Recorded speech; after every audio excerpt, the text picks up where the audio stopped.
Clarice keeps unraveling the sinister plan devised by Verdio. After being trapped in time loops where you fail again and again, in the end, your only remaining choice is to sacrifice my life, the life of a saintess, in the sacrificial magic formation you created. Verdio is surely shocked to hear that Clarice knows all of this. Clarice continues, if that is indeed the will of the god of Telos, then I will gladly sacrifice my life, but, so many innocent people who have lived their lives peacefully will die in vain due to the disaster you caused. If so many people are killed by the disaster caused by the church, who will still believe in us? Clarice emotionally asks him that question. Hearing this, Verdio becomes anxious. He then tries to convince the Holy Emperor that no one will find out about this, so he need not worry, but, before the Holy Emperor can respond, Clarice tells him, I stand here, knowing all the plans you made, and if I die, the people who helped me reach this point, and the ones I want to save, their melody of truth will echo across the entire continent. Soon, not just me, but the whole world will no longer believe in the church. Verdio immediately opposes her words. He feels that those people are probably still somewhere on Arkan Island. He then tries to slander Clarice in front of the Holy Emperor Eldane. If a saintess distrusts the church, she would use the authority of the Holy Emperor at once, but, before Verdio can finish his words, the Holy Emperor Eldane, who had been silent until now, suddenly speaks. The authority of the Holy Emperor, you say? A pathetic fool who couldn't choose between doctrine and reality has sat in the seat of Holy Emperor for decades. When someone with conviction leads the way, this pathetic old man has done nothing but follow, just as I always have for so long. I now entrust the future of the church to one with greater conviction, the one with the most resolute eyes in this entire church. After saying this, the Holy Emperor Eldane turns to Clarice and says he will follow her will. Hearing this, Clarice casts a sharp gaze at Verdio and tells him, your plan has never succeeded even once, and this time, you won't even be able to start it.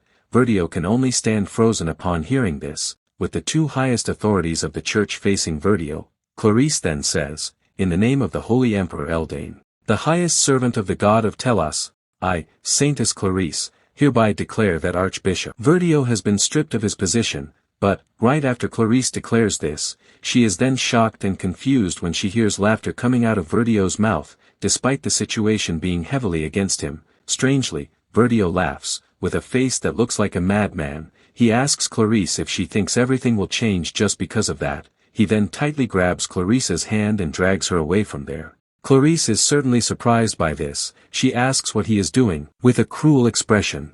Verdio explains, as long as I prevent you from entering that sacrificial formation, no one will be able to stop the resurrection of the Saint Dragon. That boy has indeed taken Velbrock's ancient Fong necklace, but the apostles are chasing him now, so even if he's lucky and manages to escape their grasp, how far can he run in his condition? Verdio's words are exactly what Ed is experiencing now. Although he managed to defeat Taldarek, his condition is truly dire with blood covering his entire body. Verdio confidently tells Clarice that the Saint Dragon will still be resurrected. Seeing his confidence, Clarice refutes his words. She says she will not let everything go according to his plan. Clarice then breaks free from Verdio's grip right after saying this. Verdio is shocked by this, but what shocks him even more is Clarice, who is now aiming at him, casting a spell. Clarice says that the one who held her hand and escaped with her is far stronger than a lowly human like him. Right after saying this, she then releases the spell she cast directly at Verdio.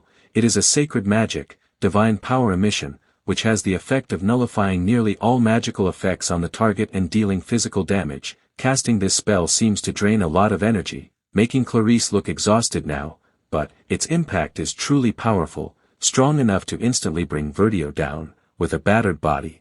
Verdio, with full of doubt, asks her, didn't the god of Telos himself say that a saintess's path is solely to pursue the purest white light, so, why do you now shine with so many colors? Hearing this, while breathing heavily, Clarice answers, I am a saintess, but also a student. While being in this land of knowledge, I have learned something, that what seems like pure white at first glance, within that single beam of light, is red light, golden light, teal, blue, and violet light. Each color Clarice mentions seems to represent the characters who have helped her during these time loops, and Lucy's arrival to Ed also proves Clarice's words to Verdio, that they are not weak people. Seeing Lucy's arrival, he then hands over Velbrock's ancient Fong necklace to her, and Lucy, after receiving the necklace, then flies away from the island. her flight speed so fast it creates a sonic boom in the air, with Velbrock's ancient Fong necklace now in Lucy's hands. It is almost certain they have succeeded in stopping the resurrection of the Saint Dragons,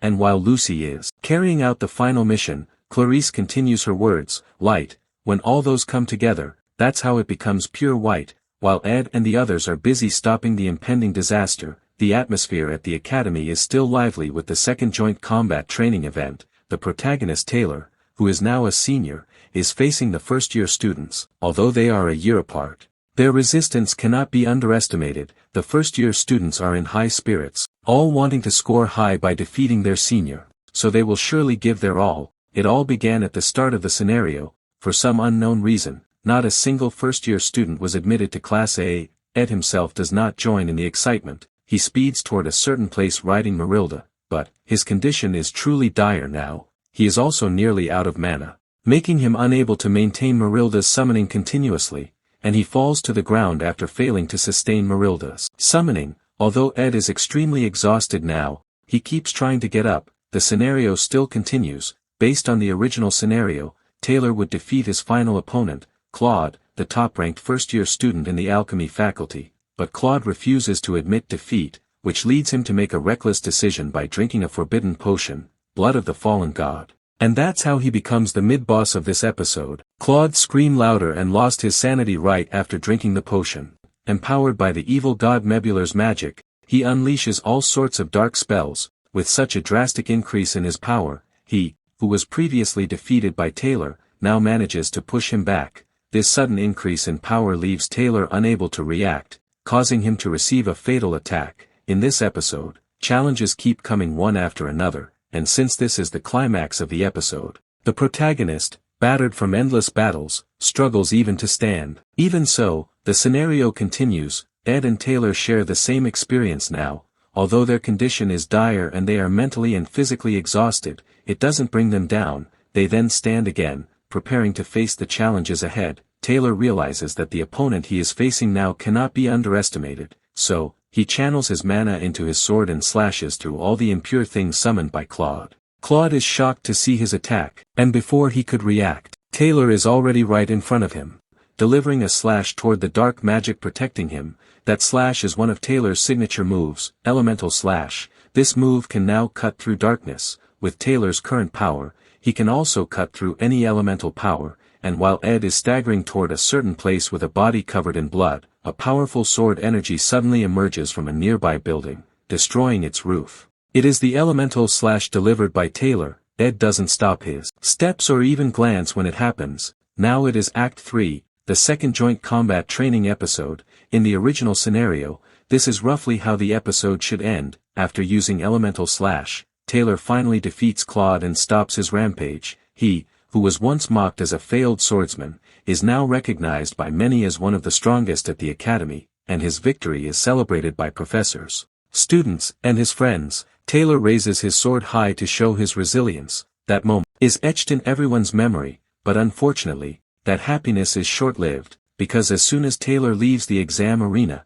something changes his mood 180 degrees. From a moment of joy to sorrow, he receives news of his friend's death. A poet and a prophet, someone who was fine just moments ago, mysteriously dies suddenly. At this moment, in the original scenario, Adele Saris was reported dead. As for how exactly she died, it was never clearly revealed in the game's story, but seeing her staggering toward the sacrificial formation in front of her, we can conclude something, and that's how the Adele character exits the story in the original story. But, as Adele is about to place herself in the sacrificial formation to stop the resurrection of the Saint Dragons, she is then shocked when someone suddenly holds her body. That person is of course Ed. He then forcefully pushes Adele out of the sacrificial formation. His push is so rough that Adele falls to the ground and screams in pain. With a face covered in blood and tears about to fall from her eyes, Adele looks at Ed, and Ed, in no better condition than her, looks back at her. The storyline has completely changed now. Taylor's mood doesn't change after leaving the arena. His heart is still filled with joy from the victory he achieved in the joint combat training,